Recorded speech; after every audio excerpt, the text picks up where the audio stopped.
Hello, it's Debbie Gilbert from the Business Awards Show, and I'm also the founder of the Best Businesswomen Awards and the Best SME Awards.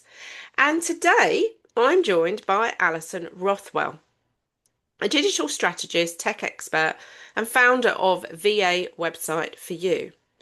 She has over 25 years' experience in digital and marketing strategy, and Alison helps business owners turn their ideas into performing websites that actually convert. She specializes in building membership sites, learning platforms, and done for you websites, particularly for virtual assistants. And she combines smart strategy with practical, no nonsense delivery. So, we're going to be talking today about her business journey, her thoughts about websites, and finding out why awards have been impactful for her business. So, welcome, Alison. Hi, Debbie. Thanks for inviting me. Oh, it's lovely to see you again. The last time I saw you, you were clutching a silver award on the stage at the Best Businesswomen Awards. That's right. Yeah. No, what a thrill. Good. And you had a good night? I did. I loved it. Good. Okay, Alison, well, let's start talking about your business journey because you've had your business now since 2007, so that's nearly 20 years. So, what Mm. made you set up your own business 20 years ago?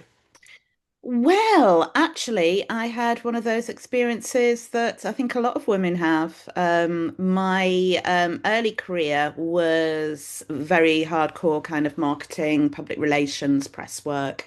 I worked for a couple of the UK's biggest charities, St John Ambulance and also Go Guiding UK, and I then went into government communications. I held a number of communication posts in the Cabinet Office, HMRC, don't hate me. And I finished up working for an outpost of the Home Office, where I was head of policy and communications. At that time, I had my second child, and while I was away, there was a big reshuffle, and my post, as I knew it, went. And so I was faced, basically with the choice of going back to the civil service, but this time not being able to fulfill my specialist role, which is communications, because of course, I was offered another post at the same grade and pay, or striking out on my own. And at that time, I just thought, right, okay, I'll do something. So at that point, I set up a children's clothing business. I manufactured children's clothing. I created the UK's first, well, the world's first actually, completely organic children's t-shirt. And I actually did quite a few things with that. But what I realized very quickly was, of course, um, I was very good at the branding. We were top of the search engines, very good at the marketing. I won a few awards with that as well. But I wasn't very good at the whole manufacturing children's clothing bit, which is the key part, really. And I was actually at trade conference. One of my competitors approached me and said, who does your search engine optimization? Because you're always at the top of search engines. We were quite a friendly kind of group in our niche, by the way. And I said, well, it's me. And they said, well, in that case, can you do it for us then? And they became my first client. I closed that business and I started another business that became WP Fiddly Bits because we fix your fiddly bits. Um, Still concentrated on marketing and the reputation management because that was my kind of strength for my work. And at one point, I'd got over 100 clients, and I'd been running a side project for quite a while. One of my longest standing website clients is the UK's leading trainer for virtual assistants, Amanda Johnson. At that point, she was actually a virtual assistant herself. She left, she set up her own training and mentoring business. And I started getting really involved in virtual assistants, the backbone of many small businesses worldwide. And I had this side project to enable virtual assistants to have a professional website that fulfill the criteria that they need as VAs, because VAs actually do need to have particular things on their websites and ways that they present themselves online to get clients and get results. And so I set up a VA website for you. I sold WP Fiddly Bits last year. And now I'm working with a handful of digital marketing clients, my from previously, and going out all out on VA website for you, which is the reason that I won the award because of the particular way that those are set up and delivered to that particular audience. Yeah, because it's quite niche, isn't it? It But is. there are a lot of VAs out there that need your help. Yeah, there are over 6,000 as a guesstimate through the Society of Virtual Assistants, Wow. many, many more worldwide. And when you consider that each virtual assistant is probably working between maybe 6 or 10 small Mm. businesses in all kinds of weird and wonderful kind of niches themselves, although some do specialize. Um, yeah, they are really interesting. They tend to be women. Yeah. They tend to come from highly skilled backgrounds, often former executive assistants, um, Mm. and they really are the powerhouse between many businesses themselves. I've always had a virtual assistant myself. Mm. They've always been fantastic, and yeah, it was an area that I was really interested in, particularly with knowing Amanda so well and watching the work that she had been doing to develop the industry and to professionally benchmark it and ensure adequate training and stuff.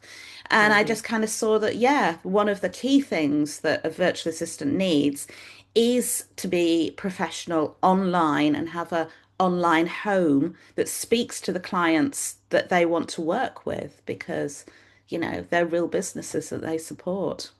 Exactly. And most people that get a name of someone to work with will go and do a bit of due diligence and Absolutely. search them and have a little Yeah, look. And also you want to appear in the search engines when you're, trying to get absolutely. new Yeah. clients. Don't be invisible. Yeah. And particularly if you're a VA that's working locally, it's so important to look at things like your Google Business Profile, make sure that's up.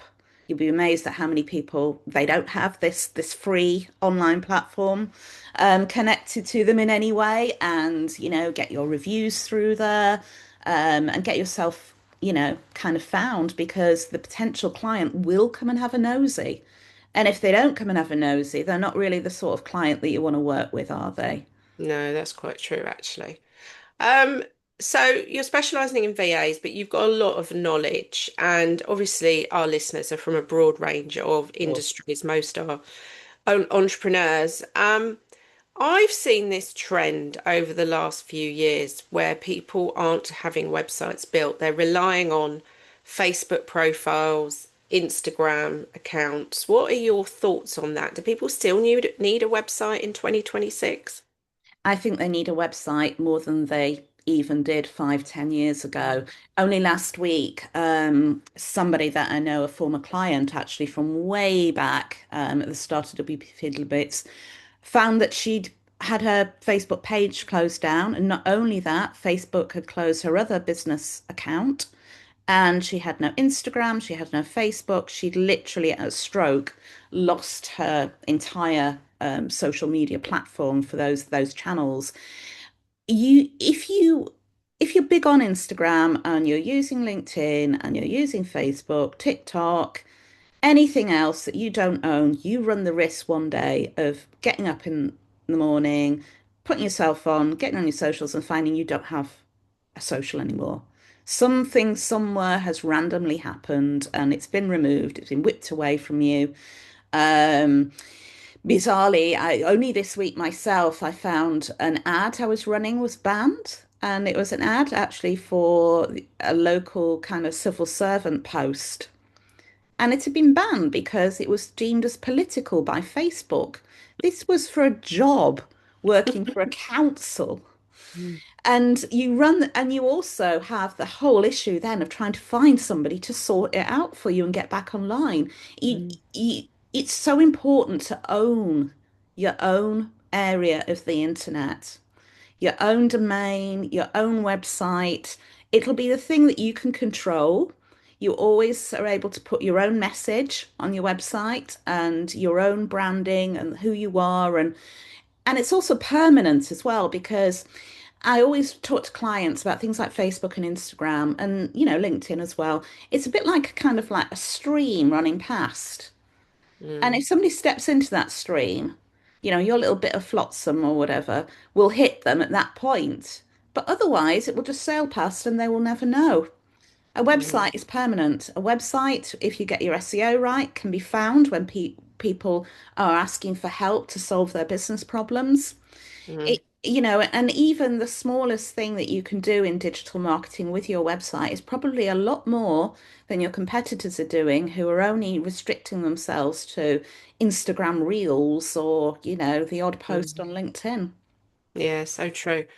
Now, there's been this advent now with AI and Mm. DIY websites that you can do yourself.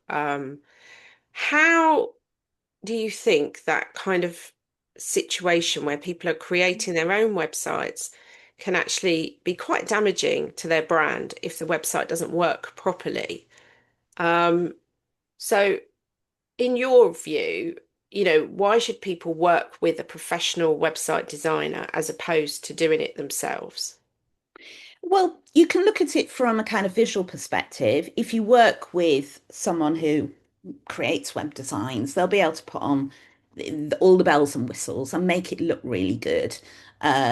Give it functionality that maybe you wouldn't be able to manage yourself. For virtual assistants, for a lot of them, that's things like integrating a booking calendar, for Mm, example. That's a big thing that I do. But there's also the whole other side of it about knowing what a website should look like from a trust and a brand perspective, which a lot of people, unless they professionally create websites, it's something that you don't really think about. When I create a website, I'm very clear on things like the messaging. People need to go to your website. They need to know exactly what you do immediately. And then there's a number of different elements to a website homepage that you really need to include, which will help you convert the casual watcher to somebody picking up the phone, sending that email request into you and getting in touch. For example, what I call trust marks, which are things like little badges from awards you might have won, people that you work with, mm, things that you've done, certifications, mm, insurance, all of that kind of stuff. You should have those on your front page. The other thing is integrating online reviews that are independent. You can get great ways to not just put up testimonials that have been sent to you. That's very powerful, but also bring them in from other platforms and other places and have them again on your homepage. It's really and that's before you get onto things like having a lead magnet, which is another opportunity for you to demonstrate your expertise to a potential client. They sign up for something, you send them something that's of value. Recently, for example, I've been working with a long-term client of mine, an acupuncturist. A mhm. lot of people don't know about acupuncture. They don't know about traditional Chinese medicine. We've created a document that allows her. It's it's pages long. It's very well written by her. She's very down to earth, etc. But it just gives those people curious who are coming to her website an opportunity to get to know her and to understand what she does and about the whole bigger subject as well. So it's like another trust element that I've introduced. Now, a professional web designer will know all of those things and even more and be able to Mm. advise you. And if you are, you know, it's just, I wouldn't go to somebody who wasn't an expert to, I don't know, dye my eyebrows or something. The thought of that going wrong is just would be horrific. And it frequently concerns me that yeah, you can build something online yourself, but are you going to know the whole technical side to enhance that website? And are you going to be able to do the look and feel? And more importantly, are you going to know those little bits of marketing that will convert your leads into buyers, and your website is a powerful member of your team. I always say that your website should be the member of your business that works for you day and night without any rest. Yes, very true. Very, Mm. very true. That's what it should do. It should be working for you constantly. Mm. So let's move on to talking about awards because you've been in business nearly 20 years now. So at what point did awards appear on your radar and what made you enter business awards? Well, before I actually had my own business, I entered myself and my team for industry awards, and we won some in the public relations space and marketing space. And it's really interesting to look back on that because one of the reasons why I did that was to demonstrate credibility to the organizations that I was working for, saying, look, what we're doing is really great work. And look, these independent experts have recognized that. So for me, it was a natural thing when I started running my own business to look again about, about the trust and Mm, about the authority side of what I could do. It's all very well saying, hey, look at this, what I've done and created, isn't it great? But it's so much more powerful if you enter awards that have an expert panel mm, who look at independently, often anonymously, at what you've created, and they make a judgment on you. One of the things that I really like about your business awards, Debbie, is that it isn't a beauty contest in no. that you do not open it up to everyone to invite the members of their family and their friends and their network to vote for them because that's just so disingenuous. And so I only enter awards where it's an independent panel Hmm. and that it's established and prestigious because that, the awards that I've won people are able to look at that and think, yeah, that's a real award. That's not some kind of vanity project or something I paid for or, all of that kind of thing. And I just think if you, I know it's hard and I encourage all my clients to apply for awards as well because we're brought up to, and particularly if we're women, I think, not to say, hey, look at me. Mm, And entering an award is like, hey, look at me. Um, but you just have to get over yourself because if you don't, you're not going to be able to reach people who really need your help, who really need your services. And I think that, yeah, anybody who's not entering awards as part of their marketing strategy needs to seriously consider why not? Because if it's a matter of time, there are virtual assistants, for example, who can actually draft the beginnings of your marketing your business award application. If you're shy, then you just need to, as I said, get over yourself. You need to just find the time because if you don't, your competitors will. true. So what benefits have you reaped from the awards that you've won? I mean, I know you've got them all on your LinkedIn profile, for example, and your website, but what's been the tangible benefits for you? Well, first of all, it's an opportunity to say, hey, someone else thinks what I'm doing is good. So I've obviously been able to use it to promote myself and my business on social media. I've had Hmm. new clients come to me and approach me Mm. because they've seen, not necess and interestingly, not necessarily the promotion that I'd done about the awards, but the promotion that people like you, Debbie, had done for Oh. the award winners as well, which is, absolutely golden. And yeah, I mean, I don't think you can say much more than getting new business through awards activity. And is it something you do on a regular basis, or do you do sort of an award entry and then maybe get to the final or win an award and then leave it for a while, or is it a constant part of your marketing plan? It's actually become a constant part of my marketing plan. And in fact, Debbie, you've just reminded me it's in my diary next week to have a little shuffle around and see what else is out there that might be appropriate. I try and diarize it every month just to see, I'm not going to enter things that I'm not qualified to No. enter, but I positively search out, those opportunities and those organizations that I want to be associated with. So I've tried to do that because you're right. Previously, I would kind of do a bit of a fit and start about, oh, I've got something, and then I wouldn't do anything for about 6 months. But now, particularly as business awards organizations do so much to support those businesses that they recommend and that they shortlist and they bring to the finals as well. It's a massive opportunity, really, and you should take advantage of that. Yeah, definitely. So 20 years nearly, long time. Mm. How do you stay visible? What activities do you do to gain new clients? A lot of my clients are referrals, um, which is great, but referral marketing only takes you it's Mm, so far, and it's only as big as as the pond, as people say, that you're currently swimming in. So I try and do face to face. I sponsor a lot of virtual assistant exhibitions, mhm, conferences, and I like to go to in-person events as well. Um, I try and regularly I work very hard obviously about my search engine optimization mm, and my website and all of that kind of stuff.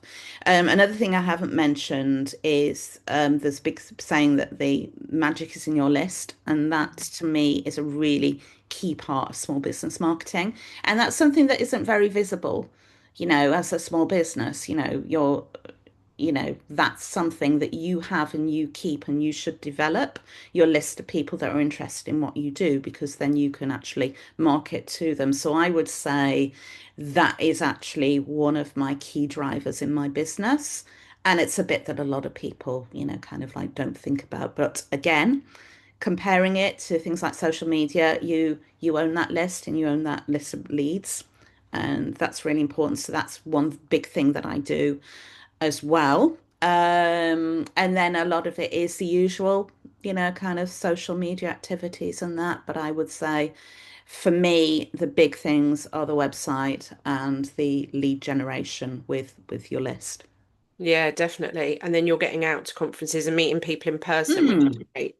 Because the yeah, VA community is very vibrant. They have a lot of activity, don't they? Lots of yeah. events, conferences, etc.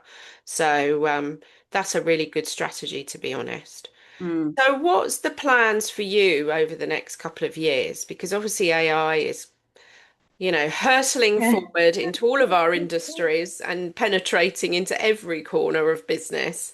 So, what is your plans over the next couple of years? Well, I'm hoping to continue to um, harness new technology. Mm, VA website for you is going to go into a second strand of beta testing later this year, which will be enabling virtual assistants to get quicker online than ever before. And mm, I'm very excited about that. I'm talking to a number of people in the industry about what technology can be done to, do things like bring your words, put them on a website, um, get you what's called provisioning, which is when you get your website live ASAP. So I'm doing a bit of exploratory work at the moment in those kind of areas for version 2, which I hope to will go live very shortly. So I'm going to be keeping my very much within the web design industry on those kind of things that are going to make a difference to people and to my clients. Um, yeah, I mean, AI is a really strange one because I don't know about you, Debbie, but I'm already getting a bit fed up of when I put something into AI. I use AI as a research module. mm, That's what I use it for. I don't tend to use it for copywriting and things like that. no. For me, it's like, this is an interesting strategy. Tell me how this might be applied to my business. That's the kind Mm, of starting point that I use. But so much of it, the hallucination, making things up. I Mm. am a great believer in personal development, and I belong to a mastermind group of web developer agencies, basically. And I belong to the European part. It's a worldwide thing. And the owner of that actually put in his business name into AI to find out what I thought of it. AI gave him back a complete backstory to how the business was set up, why the business was named in that particular way. That was a complete lie. It wasn't right. It was just Mm. like, and he gave it to us, and it was just astonishing. It was all about how the name of the business was an acronym, and this is what the acronym stood for, and it was completely wild. And I think that people are already starting to see that you should be a little bit cautious. And I think as well, there's very strong rumblings in search engine optimization at the moment that there will be a crackdown. Google will have a crackdown at some point with content related to AI. So it's more important than ever before to use AI for the tools that it's good at, but remain human and keep that, bit of thing that makes you different because you don't know what's going to come further down the road. And if you've relied too much on artificial intelligence to be your voice and to represent you, there could be a really, big wake-up call coming, I think. Oh, I know. Well, we're seeing more and more people using AI to do their reward entries. And Right. they're not checking it. And, it's quite obvious that they have put this stuff together using AI. Are you going to ask people to admit that moving forwards? It's very tricky, isn't it? Yeah. It is a tricky thing. Yeah. What we've always said since AI sort of really came into the mainstream, probably 2 years ago, was when we Mm. saw the rise of people using ChatGPT to write their award entries. Is that like we had a conflab with the judges about it because one of the judges was very up in arms about it. But fundamentally, you have to answer the question Yeah. and you have to put your evidence in. So Mm. if they've answered the question, and it reads so that it answers the question, then I've got no issue with people using AI because actually, as long as it makes sense, but what people are doing is they're using AI and AI is not answering the question. Mm. Absolutely. Um, I mean, the other issue we get far more frequently these days is people copy and paste stuff off their website and put that into an award entry. Oh. So if they think the judges aren't going to check that, then they're nuts. And again, some of the stuff is where they repeat them. So they've already said something in one question and then they're repeating themselves further down. And this is the sorts of things that I think AI will do, Mm. and I think like what you've said, if you use it for ideation or inspiration, it's fine, but you don't want to be using it to replace what you might say in your own voice. Absolutely. Yeah. So, yeah, we don't penalize anybody if they answer the question. That's the short That's answer to that yes. question. And as long as they put evidence into their entry to back up what they've said. Because Yes. generally, the reason they don't get shortlisted or they don't win is because they haven't given the same amount of evidence as somebody who does win the gold, or they don't get shortlisted because they've missed gaps of information out. Mm. And we're seeing people trying to generate evidence using AI, and it doesn't work properly Mm. yet. I'm sure it will, Mm. but it doesn't work. And I think, whilst you can generate a website on AI in literally in a couple of minutes now, Hmm. again, working with somebody like you can actually go, well, actually, yes, what AI has created is functional, but it's not got all the bells and whistles on it, and it won't work as well. And we still need the human input, don't we? Hmm. Absolutely, yeah. And I think it's Yeah. going to become more and more important as AI rises. Yeah, and I mean, you've got the benefit of 20 years experience that you're bringing to the table.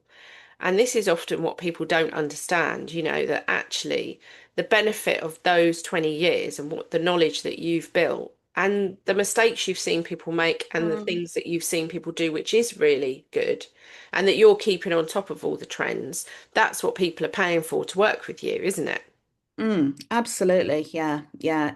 Yeah. And it is right because, I am always kind of delving back into the past of, Mm, things I've done, things that have worked, things that haven't worked as well. Because mm, sometimes clients will come and say, I want da, da, da, da, da. And I'm like, that isn't really going to work for you. And this is why. And I'm able to, kind of call up all of that kind of information and knowledge.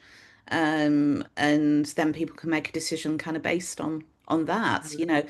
ChatGPT, etc., and AI are only going to ever make decisions about the information you've given them. Yeah. You know, And the information it can find, because and it can obviously find, yeah, every or make day up. it's getting populated with more information, so things will change. But we're going to see ads on chat. Well, there already is ads on ChatGPT now, so we're going to get bombarded with loads of stuff. There's always a price to pay. Absolutely. There is. And But we're it's an exciting, brave new world, particularly yeah, for four complete geeks like me. Um, you know, yeah, I do get a bit of a thrill looking at what's coming down the road. yeah, and I think that is there. Yeah, I think that's really interesting that it still gives you that thrill, and I think Yeah. you're clearly still doing the right job if it's making you feel like that. Yeah. So, Alison, do you work with anyone else apart from VAs? Do you work with I do. you do? Yeah. Although it's only like in the last few years that I have started to have this side project and then my main project, the niches. But I've worked with all kinds of Okay. weird and wonderful businesses. Blast cleaners. That was a really interesting one. A blast cleaner who was, probably the UK's most famous blast cleaner. It was something I knew nothing about. I've worked with embroidery businesses, worked with a lot of kind of people from the health sector. I'm currently working with a psychologist, which is a very interesting work. Yeah, I really enjoy on the marketing side, I really enjoy working with people that have got a problem to solve. Mm, mm. That's the thing that really excites me. Oh, Or one of the most interesting projects I ever worked on was as I've talked a bit about search engine optimization and how much I love that, getting people found. I had a client who didn't want to be found. wow. And I did a massive project on ensuring that this person could not be found easily on the digital landscape. And that was really exciting to do and has been successful. So, yeah, Why I would have to he not want say, to be found? Is that because of what he did, or? personal reasons. Yeah, they were estranged from their family. Oh, okay. Yeah, and they didn't want to have they'd had things like their businesses interfered with and kind of because they'd been tracked down and stuff. And although they'd changed their name and their address several times, they were still really concerned about all of that. But that was really interesting, Everything I knew about getting found online put in reverse. That's fantastic. Oh, we'll leave it on that note today. So thank you for joining me on the podcast. If you are listening to this episode and you're a bit stuck with your website and it's not driving you any results and bringing in those all important clients, then we will make sure that Alison's details are in the show notes and you can contact her for some advice and support with your website. So thank you for joining me, Alison. I wish you continued success with your business. I'm sure You. you're going to be holding more awards on stages I in the hope so. upcoming future. So take care. Thank you. Thank you.